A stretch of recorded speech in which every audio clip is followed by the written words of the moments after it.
কেমন আছো? আশা করছি ভালো আছো। আমি আজকে একটু ফেসিয়াল করে এসেছি। ফেসিয়াল করলাম, চুলটা প্লাক করলাম, অনেক দিন করা হয় না, তো ভাবলাম যে এগুলো করে আসলাম। তারপর রান্নাবান্না হলো, তারা বাবা ছেলে বেরিয়ে গেছে। এখন তোমাদেরকে একটা জিনিস দেখায়, দাঁড়াও। আসলে এদের দোকানে ফটো তোলা অ্যালাউড ছিল না, সেজন্য আমি কালকে বিকেলেই কিনে এনেছি, কিন্তু আর দেখানো হয়নি তোমাদেরকে, আর দোকানেও ভিডিওটা করিনি। আর কালী পুজো ছিল তো, সেই জন্য এত বাজারে ভিড় যে আমি আর ক্যামেরা অন করিনি। তো চলো দেখি যে কি কিনলাম।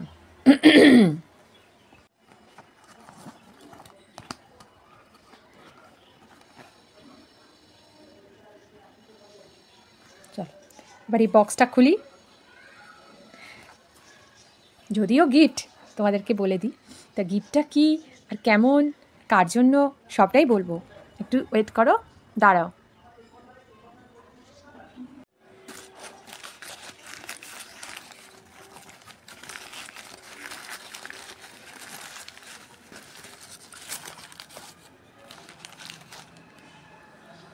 এই দেখো কেমন হয়েছে একটু বলবে কিন্তু, হ্যাঁ। এই একটা অন্নপ্রাশন আছে, সেই অন্নপ্রাশনের বাচ্চাটির জন্য, যদিও মেয়ে তাই। আর এটার একটা বিশেষত্বও আছে, দাঁড়াও তোমাদেরকে দেখায়।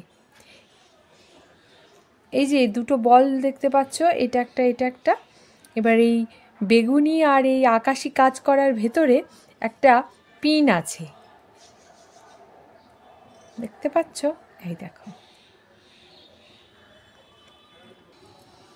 বললাম না মুখে একটা পিন আছে, দাঁড়া, এই দেখো। এবার এই বাচ্চাকে এরকমভাবে পরানো যাবে। আবার এ দেখো, এই পিনটা যদি আমি আবার এরকম করে লাগিয়ে দিই, আর লেগে গেল। দেখো পিনটা এইভাবে বেঁকিয়ে, এই যে পিনটা রয়েছে, আর এখানেও দেখো একটা ফুটো মতো আছে, ঠিক নোয়া বাঁধার মতো আর কি। ব্যাপারটা খুব সুন্দর, ডিজাইনটা, স্টাইলটা এত সুন্দর, তাই ভাবলাম যে তোমাদেরকে একবার দেখাই। বেশ ভালো হয়েছে বলো, খুব সুন্দর লাগছে আমার দেখতে। তো এটা আপাতত কিনে আনলাম, কটা দিন দেরি আছে অনুষ্ঠান বাড়ি, আগে থেকেই সময় মতো কিনে নিয়ে চলে এলাম, আর তোমাদের সাথে সেটা একটু শেয়ারও করলাম। তো ভালোই হয়েছে, কি বলো? চলো, মেলা কাজ পড়ে আছে, এদিকটা এলাম, এসে দেখি এখন এই প্যাকেটটা পড়ে আছে। এটা একটা বুঝতেই পারছো যে এটা শাকের প্যাকেট। আসলে শাকটা হচ্ছে পনকা শাক, যেটা কলকাতায় পাওয়া যায় না। আর সেই জন্যই এই বর্ধমান বাড়ি গেলেই এই আমাদের এক দাদা আছে, মানে ব্যানার্জির এক কলিগ আছে, আবার বন্ধুও, প্রসেনজিৎ দা, সে তার নিজের বাড়ি গেলেই এই পনকা শাক নিয়ে আসে, আর একটা করে প্যাকেট করে দিয়ে দেয়, যে না তোরা খেতে ভালোবাসিস, আর আমাদের বাড়িতে হয়েছে, সারে টারে হয় আর কি, সারের মধ্যে ফেলে দেয়, হয়। আর শহরে তো এসব বালায় নেই, আবার বাজারেও কিনতে পাওয়া যায় না। রাজ্যের শাক পাওয়া যায় এই বেলঘরিয়ায়, কিন্তু এই পনকা শাকের চলটা এখানে নেই। পনকা শাক পাওয়া যায় না, পাটের শাক পাওয়া যায় না, এগুলো কিছুই পাওয়া যায় না। দাঁড়াও তোমাদেরকে না দেখায়, কি ফ্রেশ দেখো, দেখো অনেকটা দিয়েছে, দেখো পনকা শাক। তো আমি যখন রান্না করব তোমাদেরকে দেখাবো যে পনকা আর বেগুন, ছোট ছোট করে বেগুন দিয়ে পনকা দিয়ে পোস্ত খেতে খুব ভালো লাগে আমাদের। তো তোমরা কি কেমন করে খাও? তোমরা যদি অন্যরকম কিছু রান্না জানো তাহলে আমাকে প্লিজ একটু বলো, কেমন? তো আমি যদি এখন রান্নাটা করব ভাবছি, তো চলো তোমাদেরকে দেখাই যে আমি কিভাবে কাটছি শাক আর বেগুনগুলোকে, তাহলেই তুমি বুঝতে পারবে যে আমাদের রান্নাটা কীরকম। আসলে আমরা জেলার মানুষরা এভাবেই খায়, জানি না কলকাতার লোকে তো এই শাক দেখেই না, ওরা এরকমই অ্যাকচুয়ালি দেখতে হয়। সেটা হচ্ছে নোটে শাক, সেইটা এখানে ভীষণভাবে পাওয়া যায়, কিন্তু নোটে শাকটা আর পনকা শাকটার স্বাদের একটু তফাৎ আছে। পনকা শাকটা একটু মিষ্টি মিষ্টি খেতে হয়, আর পোস্ত দিয়ে করলে তো অদ্ভুত ভালো লাগে, আবার ভাজাও খাওয়া যায় নো ডাউট, তো আমাদের একটু ভাল লাগে পোস্ত খেতে, বিশেষ করে ওই ডুমো ডুমো করে যদি বেগুন দিয়ে করি তাহলে তো ভীষণ ভালো লাগে। তো চলো একটু এই রান্নাটাই করে ফেলি আর তোমাদেরকেও দেখায়, আর যারা অন্যভাবে রান্না করো তারাও আমাকে একটু বলো কেমন। তো চলো, এই দেখো এইভাবে না এরকম ডুমো ডুমো করে আমি বেগুনগুলোকে না কেটে নিয়েছি। তো এবার শাকগুলোকে কেটে নেব।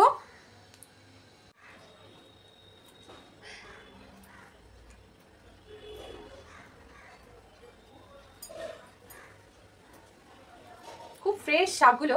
আর দেখো আমি এই যে ডগার যে শাকগুলো না সেগুলোকে নিয়ে নিচ্ছি। আর ডগের শাকগুলো নিলে হয় কি কচি কচি হয়, আর এইগুলোকে এবার এরকম কেটে নেব টুকরো করে।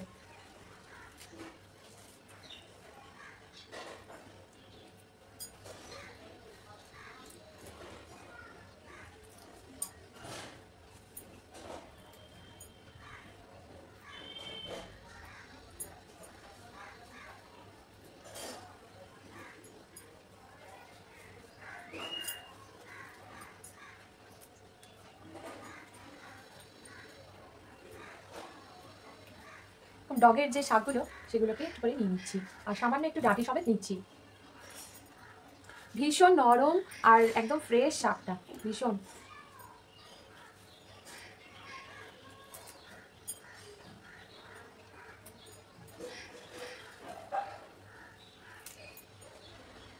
এইভাবে সব শাকগুলোকে আমি কেটে নেব।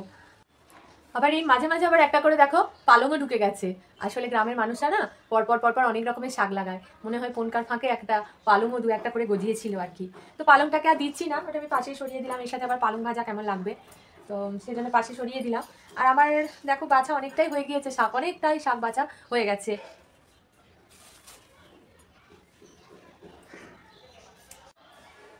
দেখো আমার কাটা কিন্তু কমপ্লিট হয়ে গেছে, শাকগুলো কুচো কুচো করে নিয়েছি। এবার চলো এবার কড়াই বসিয়ে বেগুনগুলোকে একটু তেলে ভাজতে হবে। কড়াই বসিয়ে দিয়েছে, এখন একটু গরম হয়ে গেলে দিয়ে দিলাম একটু সর্ষের তেল। বেশি দিতে হবে কারণ বেগুনগুলোকে একটু ভালো করে ভাজতে হবে।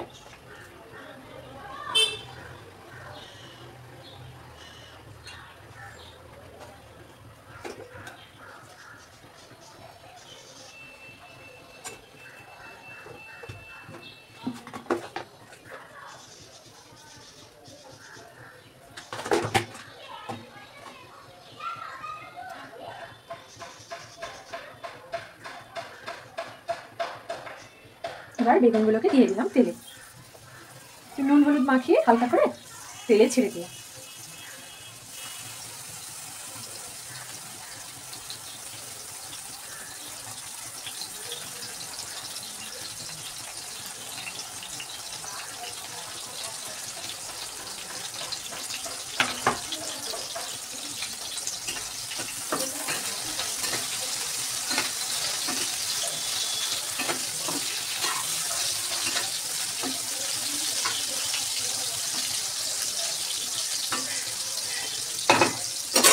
এগুলো একটু ভাজা হোক।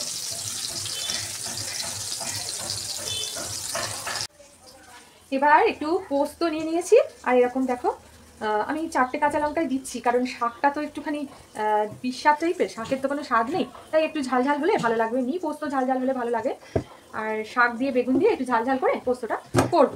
তো আমি এবার এটাকে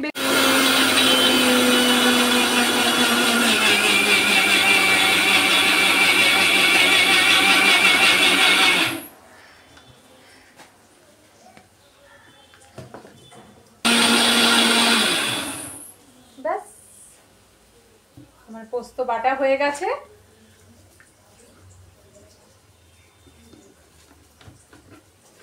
এই যে আমার পোস্ত রেডি। চলো, বেগুনগুলো কিন্তু ভাজা হয়ে গেছে। এবার আমি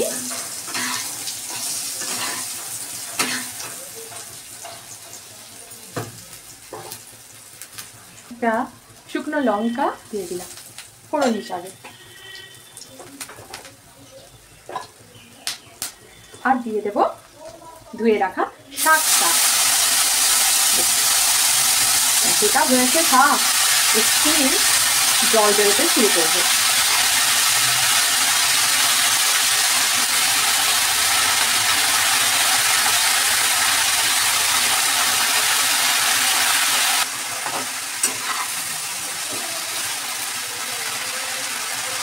দেখো কতটুকু হয়ে গেল, দেখো তো এতটা শাক ছিল।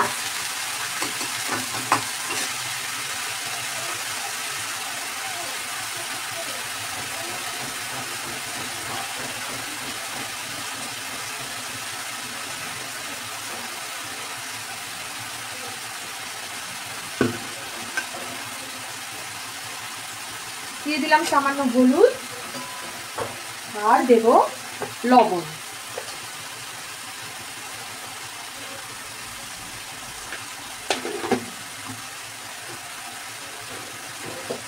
আর দেব পরিমাণ মতো সামান্য একটু চিনি।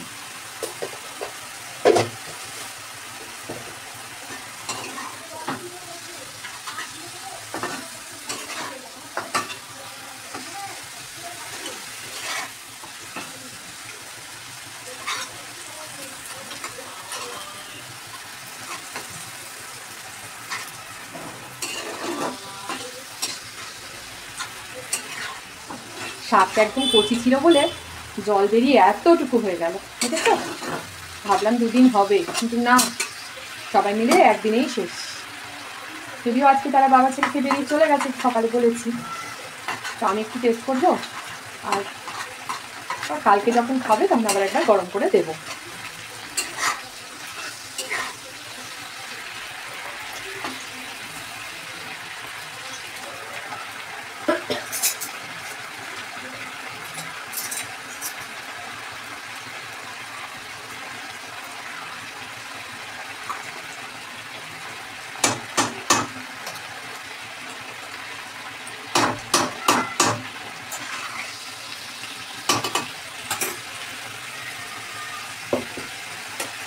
এবার দেখো পোস্ত একটু দিয়ে দিলাম, বেশি পোস্ত আমি বেটে ফেলেছি, তো যাক রেখে দেবো ফ্রিজে।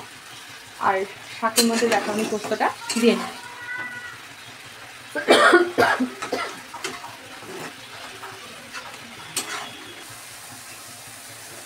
এবার গ্যাসটা দিলাম অফ করে, আর উপর থেকে একটু সর্ষের তেলকে আমি একটু ছড়িয়ে দিলাম।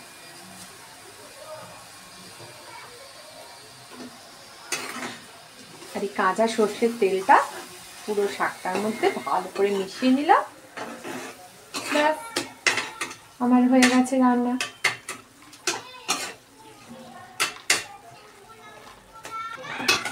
তোমরা এইভাবে করে দেখতে পারো, আশা করি খারাপ লাগবে না।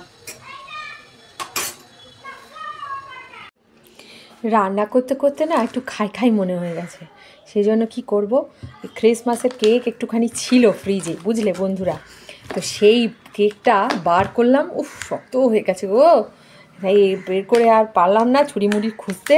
হাতের সামনে রান্না করতে করতে ছিল চামচটা আর এই 1 ফালি কেক, বুঝলে, এটাকে আলাদা করে রেখে দিলাম। আর আবার এই কেকটা ভরে রেখে দিচ্ছি, নাহলে আবার ছেলে আবার পড়তে পড়তে খোঁজ করবে, ও জানে কতটুকু আছে, বুঝলে তো। তো রান্না করতে করতে শাকটা যে হয়ে গেল না, একটু খাই খাই মনে হয়ে গেল। এটা খাবো, খেয়ে একটু জল খাবো, খেয়ে তারপর স্নান টান বাকি কাজ সব করবো, বুঝলে। তো চলো আবার দেখা হচ্ছে। এই দেখুন, এখন বাজে বিকেল 5টা মতো। ছেলেকে নিয়ে এসে অটো থেকে নামলাম, যে পাড়ার মুখটায়, সেখানে বাজার কমিটি থেকে কালী পুজো করেছে। প্রতি বছরই হয়, এটা অনেক বছরের পুজো। তো এবারে দেখছি প্যান্ডেলের ভিতরটা খুব সুন্দর করে লাইট দিয়ে সাজিয়েছে। সত্যি এবারে বেশ ঘটা করেই মনে হয় পুজো করছে এরা। তো যাই হোক, কাল থেকেই মাইক শুনতে পাচ্ছিলাম, তো মোড়ে মাথায় আর আসিনি। আর ছেলেকে নিতে যাওয়ার সময়ও মায়ের মুখটা দেখিনি। ফিরে এসে এই যে ছেলে দুটো ছবি টবি তুলছে, আর আমিও একটু দাঁড়িয়ে দেখলাম, ভিতরটা বেশ সুন্দর হয়েছে। অনেকে আসছে, পুজো টুজো দিচ্ছে আর কি। সন্ধে আর লাগলো বলে একটু পরেই হয়তো পুজো শুরু হবে। তো যাই হোক, অটো থেকে নেমে আমি আর ছেলে একটু মায়ের মুখটা দেখেই গেলাম। প্যান্ডেলটা বেশ ভালো করেছে। এবার বাড়ি ঢুকে পড়বো। এখানে উনি চলে গেলে আমি একবার প্রণাম করে বাড়ি ফিরে যাব। আপনারাও সকলে ভালো থাকবেন, সুস্থ থাকবেন, আনন্দে থাকবেন। আজকের মতো ব্লগটা এখানেই শেষ করছি।